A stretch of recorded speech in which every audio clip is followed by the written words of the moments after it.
ఈ కార్యక్రమానికి విచ్చేసిన పెద్దలందరికీ పేరు పేరున కృతజ్ఞతలు. ఈ కార్యక్రమాన్ని ఏర్పాటు చేసిన ప్రతి ఒక్కరికి కూడా పేరు పేరున కృతజ్ఞతలు. అలాగే మాకు ఈ కార్యక్రమానికి వచ్చిన నిరుద్యోగులందరి కష్టాలు కూడా చాలా వర్ణాతీతం. నేను ముఖ్యంగా ఒక చిన్న సంఘటన చెప్పాలనుకుంటున్నాను. 2023 జూన్ 16వ తారీఖు నుంచి హైదరాబాద్లో అడుగుపెట్టిన కాంచి ఈ 2 సంవత్సరాలు అలుపెరగని పోరాటం చేస్తున్నాం. ఈ పోరాటంలో 18 మంది నాతో పోరాటం చేస్తున్న స్నేహితులు అందరూ మరణించడం జరిగింది. ఈ పోరాటంలో ఇప్పటికీ ఈ కేసు జీవో నెంబర్ 46 కేసు అనేది సుప్రీంకోర్టులో నడుస్తూనే ఉంది. గిందాక మీరు ఆ మీడియాలో చూసింది నన్నే. హైకోర్టు ముందు కళ్ళమట్టి నీళ్లు పెట్టుకుని ఏడ్చింది, సెక్రటరియట్ దగ్గర దెబ్బలు తిన్నది అన్నీ మేమే. కానీ ఒక చిన్న సంఘటన చెప్తాం మీ అందరికీ. సుప్రీంకోర్టులో కేసు నడుస్తుంది. మేమందరం ట్రైన్ ఎక్కడానికి పోతున్నాం, ఈ సికింద్రాబాద్ ట్రైన్ ఎక్కడానికి పోతున్నాం.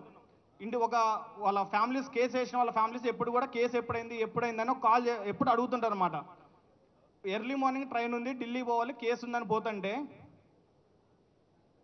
కేసులో ఉన్న ఒక మిత్రుడు వాళ్ళ నాన్న చిన్న ఏమైందని కేసు అడిగితే అంకుల్ ఢిల్లీ పోతున్నామని చెప్తే నా కొడుకు చచ్చిపోయిండు చిన్న, దినానికి రాండి అని ఫోన్ చేసిండు. సుప్రీంకోర్టులో కేసు నడుస్తుంది, కన్న తండ్రి కొడుకు దినానికి రమ్మని చెప్పిండు. అసలు మేము ఓట్లు వేసిన రోజేమో కాంగ్రెస్ ప్రభుత్వం మేము అధికారంలోకి రాగానే జీవో నెంబర్ 46 రద్దు చేసి నష్టపోయిన ప్రతి ఒక్క బాధితుడికి వెంటనే అపాయింట్మెంట్లు ఇస్తున్నాం. కానీ హైదరాబాద్లో ఒక్క సీట్ రాకుండా కాంగ్రెస్ పార్టీ మొత్తం ఎల్బీ నగర్లో మమ్మల్ని అందరూ నిరూపించి ఎల్బీ నగర్లో నియామక పత్రాలు ఇచ్చింది. ఆ రోజు మమ్మల్ని అందరినీ టాస్క్ ఫోర్స్తోనే ఎత్తుకొని వచ్చిపోయారు అనమాట. ఇలాంటి సంఘటనలు చాలా ఉన్నాయి. అసలు ఎందుకు ఓటేసామా అనే ఇప్పుడు నేను ఫోన్ చేసి అడిగిన అనుకో, ఎందుకు ఓటేశారు మీరే కదా ఎన్నుకున్న ప్రభుత్వాన్ని మాట్లాడుతున్నారు. దీనికి ఏ సమాధానం చెప్పాలో అర్థం కాని పరిస్థితులు ఉంది.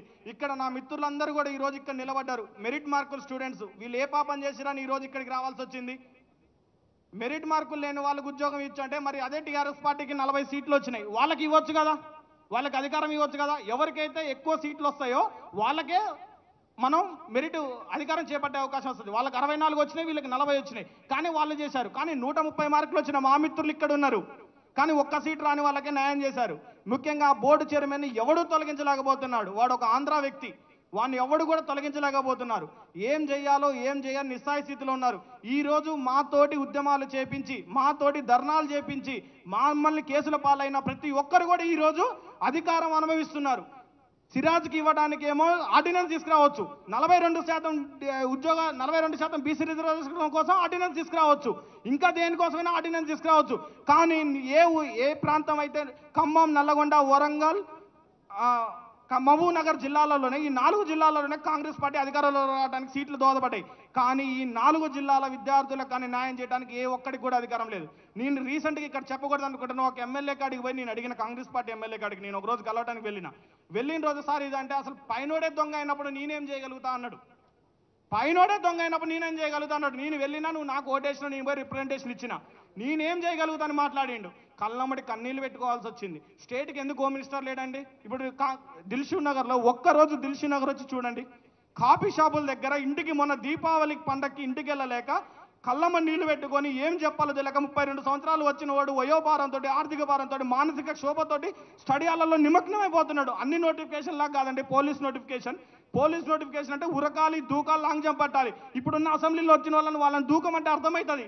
కానిస్టేబుల్ అభ్యర్థుల బాధ 20,000 కనీసం గత గవర్నమెంట్లో తప్పు జరిగిందో నష్టం జరిగిందో ప్రతి 2 సంవత్సరాలు కొట్టి పోలీస్ నోటిఫికేషన్ వచ్చింది. కానీ ఈ గవర్నమెంట్ వచ్చిన కానీ ఎందుకు రావట్లేదని చెప్పాలి సమాధానం. 32 సంవత్సరాలు వచ్చినాడు దూకం అన్నప్పుడు వాడిని కూడా వచ్చి దూకం అనాలి. అప్పుడు పెట్టిన నన్ను కూడా వచ్చి నువ్వు లాంగ్ జంప్ దూకురా అని చెప్పాలి. మేము సీఎం దగ్గర హోమ్ మినిస్టర్ ఉంది, మాలాంటి వాళ్ళని గెలవనిస్తారా? మేము ఎవరి దగ్గరికి వెళ్ళి మా బాధలు చెప్పుకోవాలండి?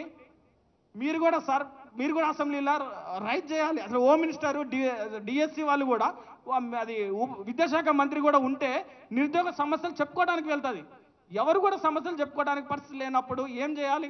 ఒక్కసారి ఆలోచించండి. ఒక్కసారి సార్, ప్రతిసారి అశోక్ నగర్ కాదు సార్, ఒక్కసారి దిల్షుక్ నగర్ వచ్చి చూడండి సార్. సాయంత్రం పూట ఎప్పుడు కాదు సార్, 10 లక్షల మంది అభ్యర్థులు రాసే దిల్షుక్ నగర్ రండి సార్, ఒక్కసారి మీకు అర్థమవుతుంది.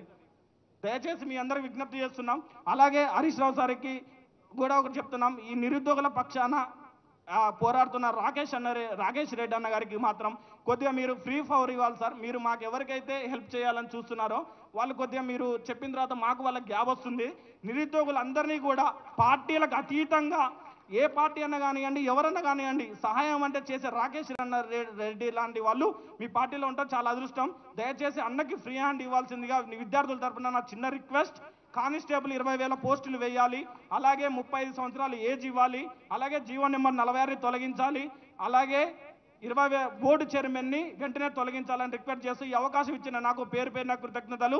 జీవో నెంబర్ 46 అమరవీరులందరికీ జోహార్ జోహార్. జీవో నెంబర్ 46 బాధితులు అమరవీరులందరికీ థ్యాంక్ యూ.